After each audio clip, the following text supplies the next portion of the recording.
When I recorded the first episode of this podcast, something surprised me. I thought this was about starting over. New city, new state, new studio, new chapter. But as I listened back, I realized that that's really not the center of it. It's about something else.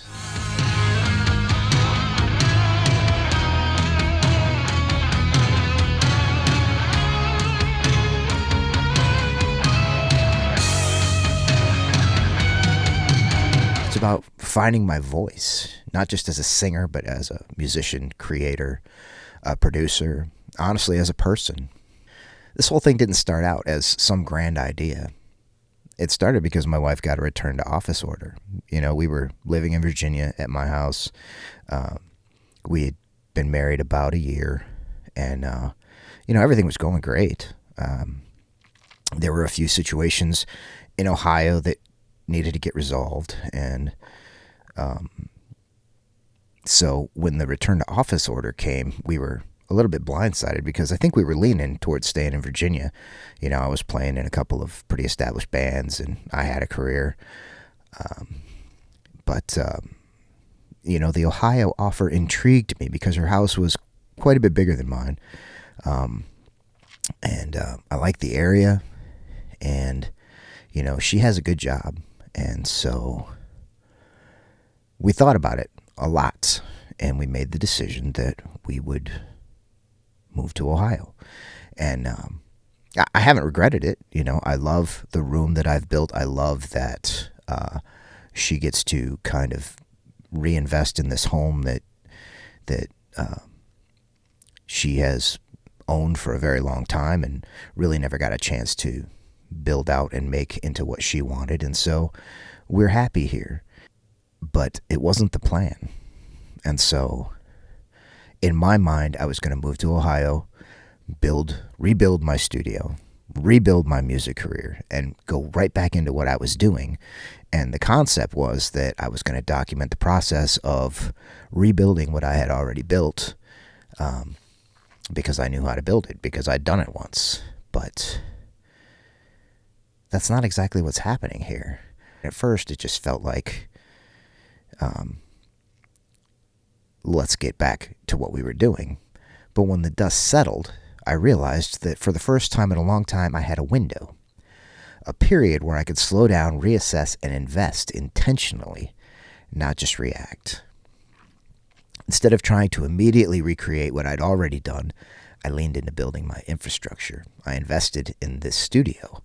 I invested time. I invested energy into learning things that I had kind of avoided, outsourced, danced around, given up on.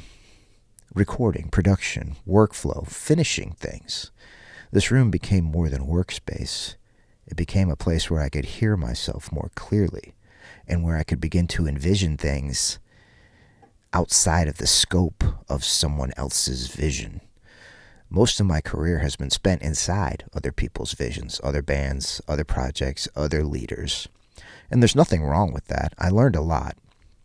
But when you're always serving someone else's directions, your own instincts get quieter. You start measuring yourself by how well you execute, not by how honestly you express. And over time, that starts to create distance. You start to suppress your own voice for the sake of being a team player.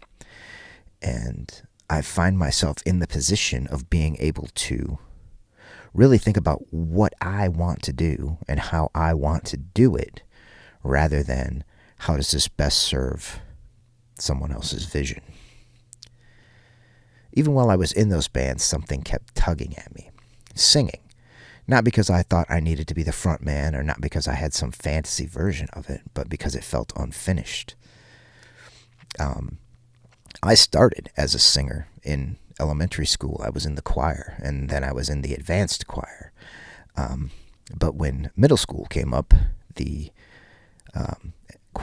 advanced choir, was a solo audition. And man, there's just something about singing. It's so personal. When you play guitar, you can try a different guitar. You can try a different amp. You can change the settings. You can get different sounds, different tones. And some of that is true with singing, but at the end of the day, it's your body. It's you. It's your soul. And being exposed like that, it was a little overwhelming. I was kind of a shy kid, and, a family member had heard me rehearsing and trying to warm up and kind of made fun of me for it. And that was it. I was done. I never sang again. I was in bands, in my later high school years, and I was in bands without singers, and I would feel the urge rise up to just step up to the microphone and take a whack at it, and I could not overcome that shyness. And every time I stepped closer to that, even briefly, I felt more vulnerable, and it felt risky. And I just couldn't rally. And so, over the course of time playing in professional bands, I started building up the nerve to jump on some backing vocals, and I started getting good feedback about that. And finally, in my late 40s, I started singing a couple of songs, singing lead, and there was a moment where I had just sung a song, and we walked off stage, and this lady came up to me and she said, "Your voice, it took me to another place. I felt like I was dreaming, and I've never felt that before." And that was it. That was my moment. I'm not saying that I'm great. I'm not saying that I, get that kind of feedback all the time. But in that one moment, because I really felt great walking off stage, like I really kind of sang good, and I felt it, and it felt like an expression rather than just a performance. And it connected with this one person, and I was like, yeah, I need that. And in fact, in Virginia, my next move was to start a band and find a way to work up to being able to sing a whole show. I wanted to be the singer. And every time I stepped a little closer to that, it felt more mine. And I realized what had scared me about singing was the same thing that had scared me about leading creatively, and that was ownership. And so when I say this project is about finding my voice, I don't necessarily mean a vocal range. I mean trusting my instincts, making decisions without waiting for permission, expressing things before they're fully formed, finding my voice as a guitarist, a singer, a producer, a creator, and seeing what happens when all these things start to align, seeing if I can really give expression to what I feel inside about who I am. I don't know what this turns into.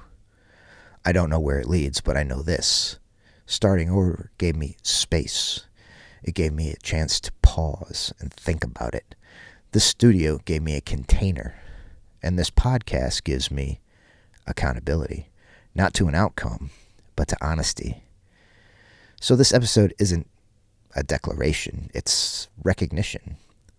This project isn't about abandoning what I've done before. It's about integrating it and finally letting my own voice take up space. And that's what I'm exploring next. This is The Chronicles of Shred, and I'll see you on the next one.